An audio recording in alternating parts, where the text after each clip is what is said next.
안녕하세요.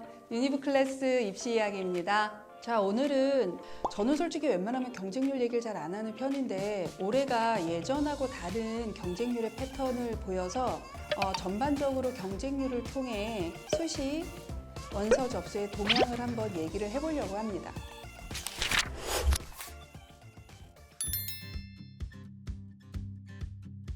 예년의 3개년도의 경쟁률이 이 정도인데 마지막 경쟁률이 한 80% 정도에 있다면 그냥 쓰시고, 이미 마지막 경쟁률이 120, 130%를 넘어갔다면 이거 말고 다른 걸 쓰세요 라는 다른 전형이나 과들을 조금 잡아 드리는 정도.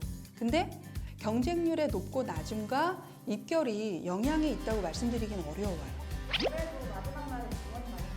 그러니까 보통 6장을 쓰신다고 하면 안정이나 적정의 한 4, 5장 정도는 첫날에 아예 써버리시거나 이튿날에 써버리시고 마지막 한 장 정도만 남겨두시고 그것만 마지막 경쟁률까지 확인하고 넣는다 정도였는데, 올해는 적정이나 안정으로 잡아놓은 것들도 경쟁률이 너무 높아지니까, 그래서 아마 올해는 마지막 경쟁률까지 보고 쓰신 부모님들이 정말 많지 않을까. 두 가지가 바뀌었어요. 전형별 인원의 변화가 워낙 컸어요.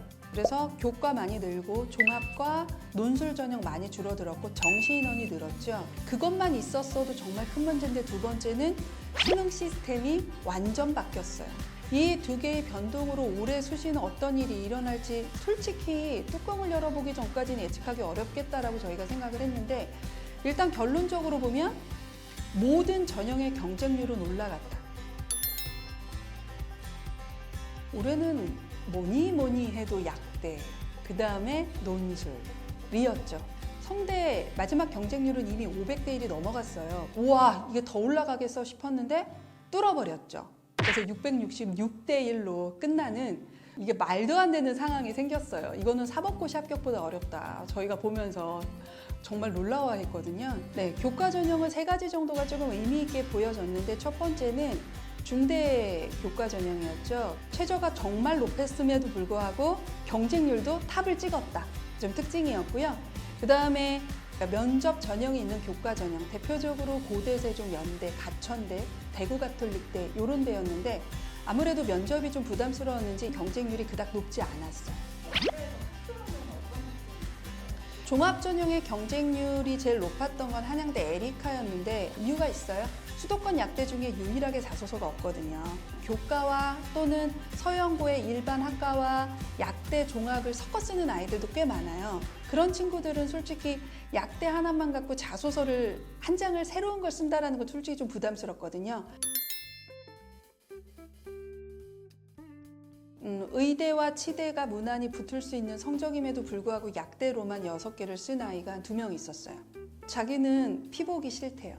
그냥 저 적당히 공부하고 전문 직종에서 가고 싶은데 그게 의나 치보다는 약이 더 그런 것 같아요. 네, 그게 조금 약대가 인기 있는 원인이 아닐까라고 생각이 들어요.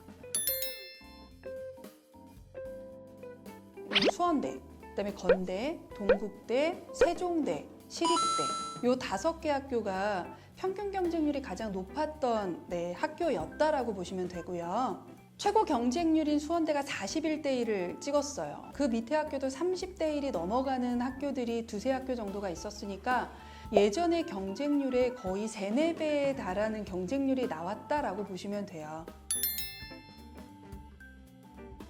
인문계랑 똑같이 수원대가 올해는 문과, 이과 다 경쟁률 1위를 찍었어요.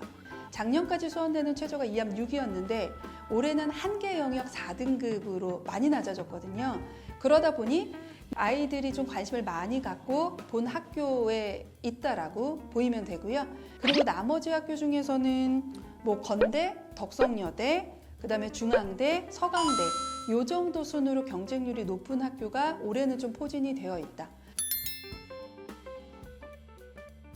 인문 교과 전형에서 특이점이 2합 5나 6 정도의 추천 전형의 경쟁률은 매우 높은 반면에 3합 6, 7 라인, 보통 3합 6, 7 라인, 대표적인 게 뭐 서강대, 그다음에 홍대, 중대 요런 데는 경쟁률이 그닥 높지 않았어요. 아무래도 3합 라인을 자기가 맞추기는 조금 어렵다라고 생각을 해서 대부분의 아이들이 2합 라인으로 좀 많이 갔어요.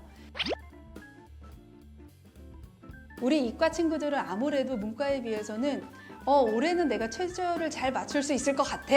이러한 자신감이 확실히 문과보다는 좀 있었던 것 같아요. 그래서 중상위권에 3합 라인의 학교들이 좀 포진되어 있는 것, 이게 인문계하고는 조금 다른 특징인 것 같아요. 올해 같은 경우는 9월에 서울 중등 진학진로 연구회에서 발표한 자료에 따르면 3합 7라인을 맞추는 아이들, 이게 대표적으로 중대, 시립대, 홍대 요 라인인데 7.13%만 맞춰. 정말 못 맞추는 거죠. 경쟁률을 본 게 뭔 의미가 있을까요? 그리고 가장 많이 쓰는 게 애들이 경희대, 건대, 그 다음에 그 밑에 있는 숭실대, 국민대 2합 5, 6 라인인데 2합 5 정도를 맞추는 최저 충족률 올해 발표한 게 12.51%예요. 보통 이거는 50%는 무조건 넘어갔었거든요. 난이도와 무관하게. 반면 자연계는 수학이 상대적으로 수능 따기가 쉬워졌어요. 그러면 최저를 맞추는 아이들의 비율이 높아지는 거 아니야? 라고 생각하는 경우가 있는데 실은 자연계도 그렇지 않은 결과들이 나오고 있다 해요. 2합 5. 그게 건대, 경희대 그 아랫라인의 학교들인데 이 학교들도 최저 충족률이 20.9%밖에 안 나왔어요. 그래서 인문계가 조금 더 맞추기 어려워졌지만 자연계도 확실히 못 맞추고 있는 건 확실하다. 그래서 올해는 남은 시간까지 내가 어떻게 하면 수능 최저를 전략적으로 잘 맞출 수 있을 것인가. 지금부터는 그 고민만 하셨으면 좋겠다. 교과 전형 같은 경우는 문과하고 이과가 조금 달라요. 문과 같은 경우는 어떤 학과를 가도 돼. 다만 학교를 높여가고 싶어. 라는 것이 아이들의 심리이기 때문에 그때그때 높은 학과가 일반적으로 꼭 정해져 있지 않아요. 그건 그냥 해마다 달라요. 교과에서는 일단 올해 탑을 찍은 게 건대 경영이죠. 두 번째가 동대 국어국문, 3위도 건대 중어중문학과, 4위도 동대 영상, 5위도 동대 교육. 네, 그래서 지금 탑5 안에 들어간 학과들을 보면 일관성은 없어요. 종합전형에서는 아이들의 선호도를 경쟁률을 통해서 확인할 수 있어요.